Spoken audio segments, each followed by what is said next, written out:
கர்த்தருடைய பெரிய கிருபையினால நான் இந்த 8வது மாதத்தில் கர்த்தர் நம்மளை கூட்டி சேர்த்திருக்கிறார். ஹல்லேலூயா. இந்த 8வது மாதத்தை நாம காண செய்தது பெரிய கிருபை. எல்லாம் வலது கருத்து வச்சு பெரிய கிருபைன்னு சொல்லுது. ஆமா, கிருபை கர்த்தருடைய கிருபை. நாம் நிற்பது நிர்மலமாக அதிருப்பதும் தேவனுடைய சுத்த கிருபையாக இருக்குது. ஆமா, கடந்த மாசத்துல 7வது மாசத்துல எவ்வளோ தேவைகள், நெருக்கங்கள், பாடு இவ்வளோ இருந்துச்சு. ஆனா தேவன் நம்ம எல்லா நேரங்களிலும் நம்மளை கர்த்தர் கிருபையாய் காத்திருக்கிறார். ஹல்லேலூயா. தலைவர் ஆமென் சொல்றீங்க. கர்த்தருக்கு ஸ்தோத்திரம் உண்டாகட்டும். இந்த மாதத்துடைய வாக்குத்தத்த வசனத்தை மட்டும் தியானிக்க போகிறோம்.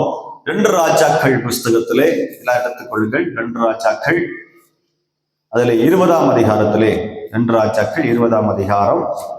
எல்லாரும் அவன் தமிழ் பைபிள், தெலுங்கு, கன்னடம், இங்கிலீஷ் எல்லாம் திருப்பிக் கொள்ளுங்க. 2 ராஜாக்கள் 20ஆம் அதிகாரத்திலே எடுத்துக்கிட்டீங்களா? கர்த்தருக்கு ஸ்தோத்திரம் உண்டாவதாக. நேர நீங்கள் 5ஆம் வசனத்தை வாசிப்போம். நீ திரும்பி போய் என் ஜனத்தின் அதிபதியாகிய எசேக்கியாவை நோக்கி, உன் தகப்பனாக தாவீதின் தேவனா இருக்கிற கர்த்தர் சொல்லுகிறது என்னவென்றால், உன் விண்ணப்பத்தை கேட்டேன், உன் கண்ணீரை கண்டேன், இதோ நான் உன்னை குணமாக்குவேன். 3ஆம் நாளிலே நீ கர்த்தருடைய ஆலயத்திலே போவாய். ஹல்லேலூயா.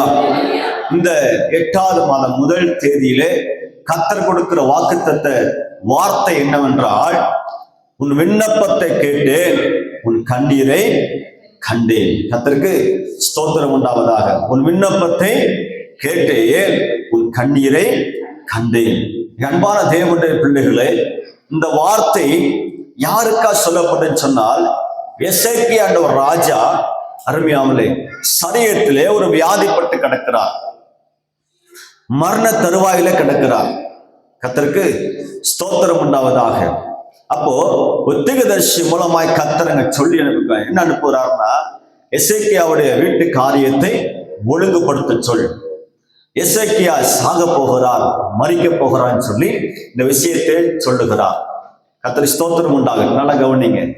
அப்போ எசேக்கியா பாருங்க, எசேக்கியாவுக்கு ஒரு வியாதி இருந்துச்சு. அது என்ன வியாதின்னு சொல்லி வேத பண்டிதர் சொல்றாங்கன்னா, அவர் முதுகுல முதுகு எலும்புல சின்ன கட்டி, என்னங்க ஒரு கட்டி உருவாகி உடம்பெல்லாம் பாதிச்சுன்னு சொல்லி, அதாவது கேன்சர் போல என்னங்க அந்த வியாதி ஒரு கேன்சர் வியாதியா இருக்கலாம்னு சொல்லி வேத அறிஞரை சொல்றாங்க. சரியா? அத்திப்பழ அடைய கொண்டு வந்து அந்த உடம்பெல்லாம் தேய்ச்சி அப்புறம் சுகமாக்குனார்கள். இது எப்ப நடந்துன்னு சொன்னால், ஆண்டவர் சொன்னார், எசேக்கியா ராஜா சாக போறாரு, டைம் முடிஞ்சு போச்சு, வீட்டுக்காரத்தை ஒழுங்குபடுத்துன்னு சொல்லுகிறார். அப்போதான் எசேக்கியா என்ன பண்ணுகிறார், 3ஆம் வசனம் படிச்சா அவனுக்கு புரியும்.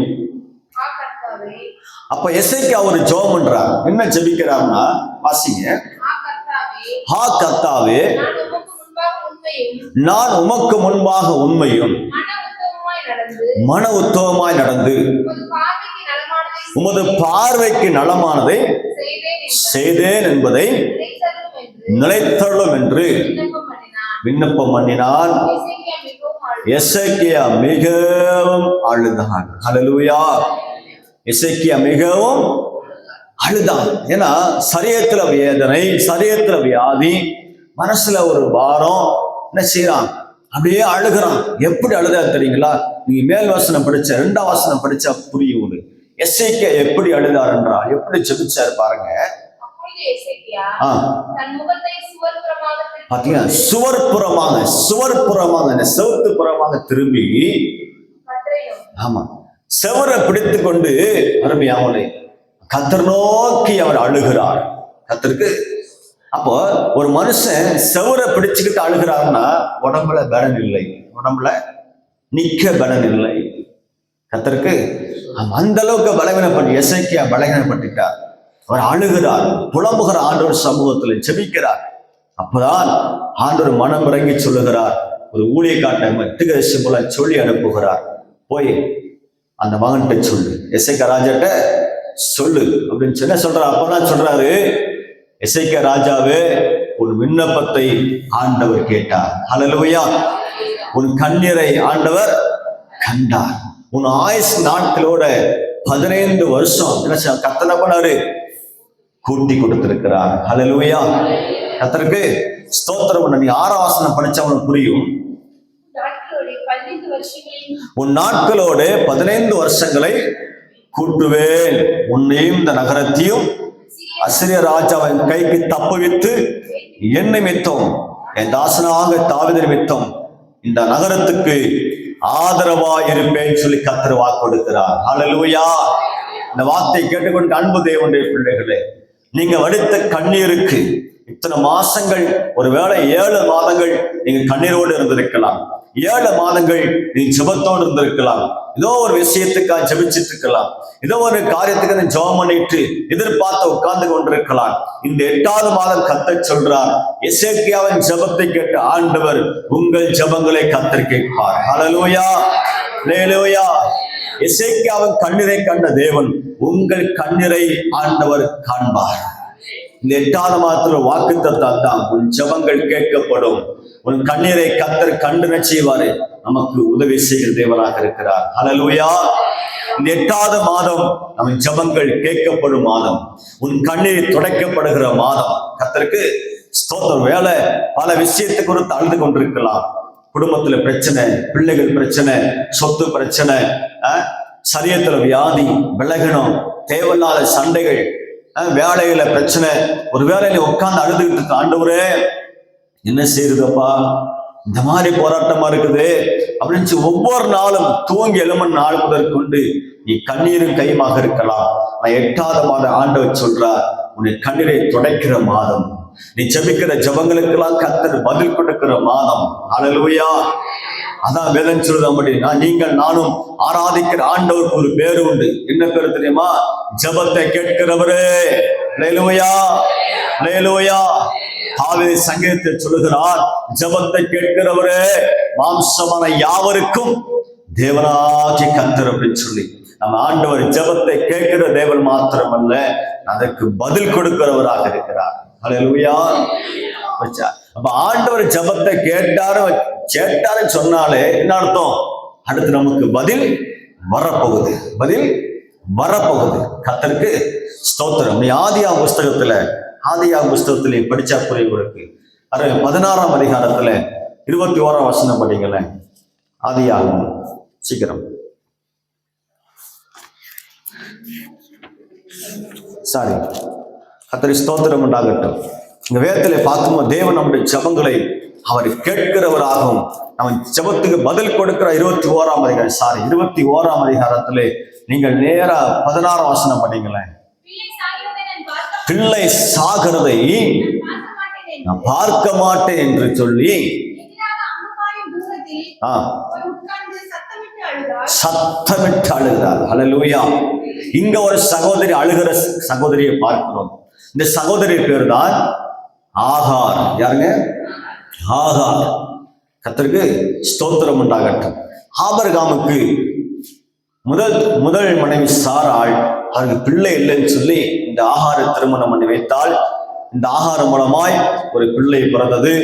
அந்த பிள்ளைதான் இஸ்மவேல். இந்த பிள்ளைதான் இஸ்மவேல். ஆனா குடும்பத்துல சில பிரச்சனை வந்த பொழுது இந்த ஆபிரகாம் என்ன செய்தார்? மனைவியின் வார்த்தைக்கு என்ன பண்ணாரு? இந்த ஆகாரை பிள்ளையும் வீட்டை விட்டு துரத்தினார்கள். வீட்டை விட்டு எங்கேயாவது பொழைச்சுக்கன்னு சொல்லிட்டு இந்த ஆகாரம் பிள்ளையை வீட்டை விட்டு அனுப்பி விட்டார்கள். அப்படி தனியா வீட்டை விட்டு வெளியே வரும்போதுதான் அந்த அம்மா எங்க போனன்னு தெரியல, எங்க இருக்கிறன்னு தெரியல. ஏன்னா சொந்த பந்தங்கள் எல்லாத்தையும் விட்டுட்டு ஆபிரகாம் குடும்பத்திலே அருமையா வந்து சேர்ந்த பெண் தான் இந்த ஆகார். இப்ப எங்க போனதுன்னு தெரியல. பிள்ளைக்கு ஒரு பக்கம் பிள்ளை அழுகுது, பசி தாகம், பிள்ளை ஒரு பக்கம் அழுகுது.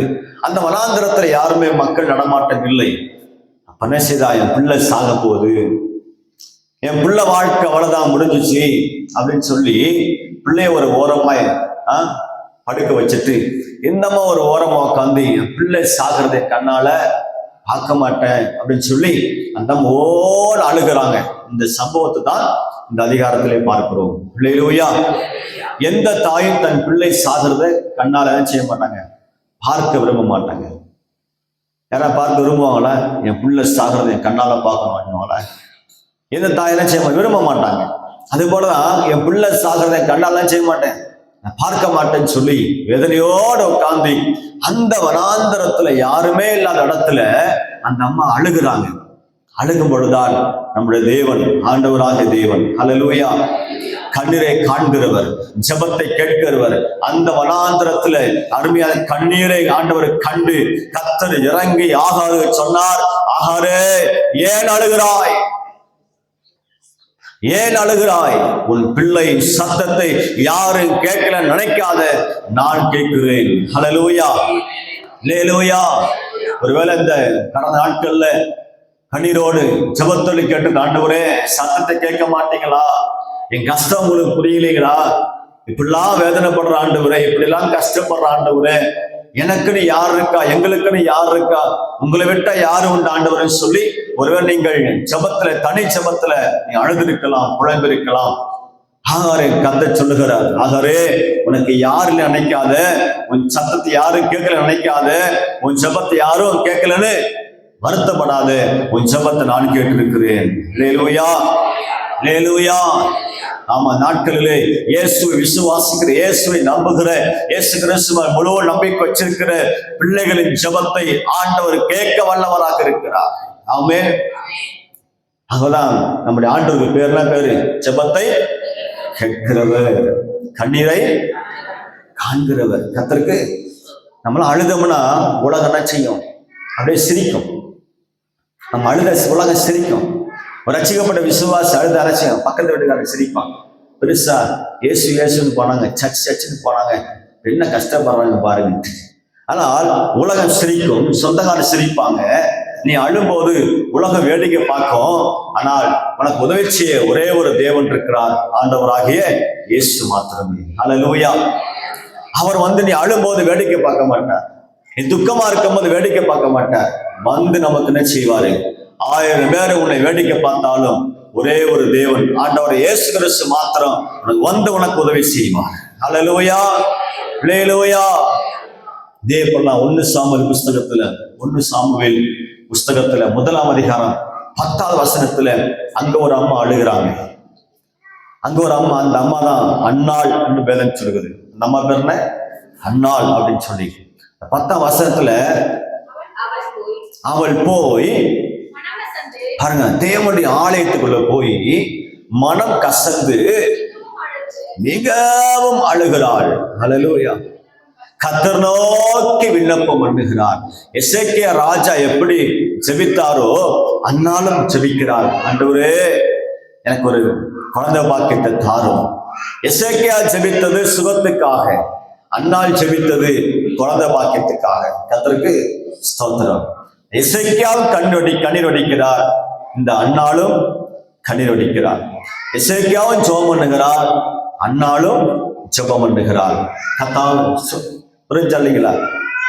ஜெபம் வித்தியாசம் இருந்தாலும் அவர்கள் வடிக்கிற கண்ணீரும் ஜெபத்தையும் ஆண்டவர் கண்டார். அல்லேலூயா, அல்லேலூயா. நான் சொல்றேன், தேவ சமூகத்துல நீங்க வடிக்கிற ஒரு சொட்டு கண்ணீருக்கும் ஆண்டவர் பதில் கொடுக்க வல்லவராக இருக்கிறார். ஆமென், அல்லேலூயா, அல்லேலூயா.